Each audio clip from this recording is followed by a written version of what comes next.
जय हिंद dear student. Question है, two non reactive monatomic ideal gases have their atomic masses in the ratio 2:3.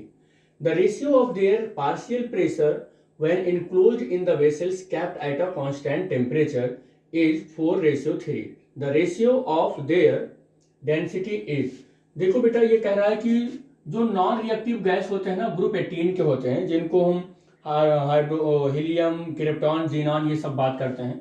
और monoatomic gas का मतलब है जिसका डिग्री ऑफ फ्रीडम F = 3 हो। आइडियल गैस है, आइडियल गैस का मतलब हो गया कि हमारे पास जो PVT इन वेरिएबल को लेकर जो हमारे पास इक्वेशन होते हैं, जब टेम्परेचर कांस्टेंट होता है, टेम्परेचर कांस्टेंट होता है तो बायल्स लॉ बनता है, और बायल्स लॉ कहता है कि 1/वॉल्यूम होता है, ये P = 1/वॉल्यूम, या PV = कहता है कांस्टेंट होता है, ये बायल्स लॉ बनता है। फिर हमारा अगर प्रेशर कांस्टेंट हो गया, प्रेशर कांस्टेंट हो गया तो फिर ये बात होती है कि volume directly proportional to temperature हो जाता है, और V/T = क्या बनता है, कांस्टेंट बनता है।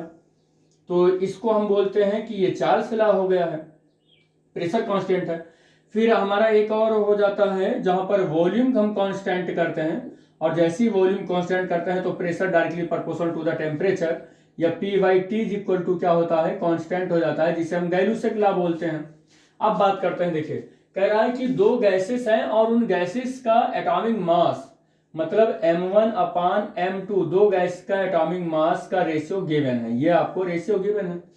कह रहा है कि उनका पार्शियल प्रेशर भी आपको मालूम है, P1/P2, पार्शियल प्रेशर भी आपको मालूम है, लेकिन उनका टेम्परेचर कांस्टेंट है और वो 4/3 है। टेम्परेचर कह रहा है कि क्वेश्चन में, टेम्परेचर कह रहा है क्वेश्चन में कि वो कांस्टेंट है, तब इनका पार्शियल प्रेशर ये है।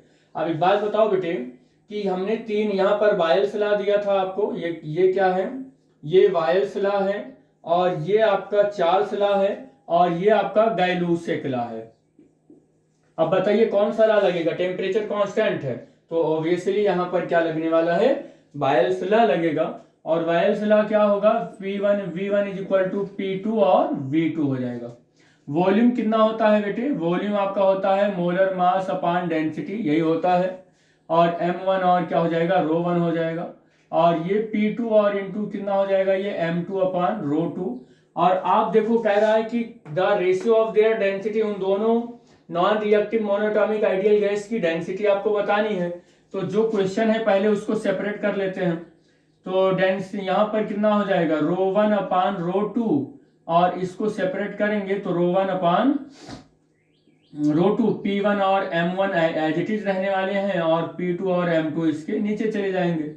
तो P1/P2 को ऐसे लिख लेंगे, और M1/M2 को ऐसे ही कर लेते हैं।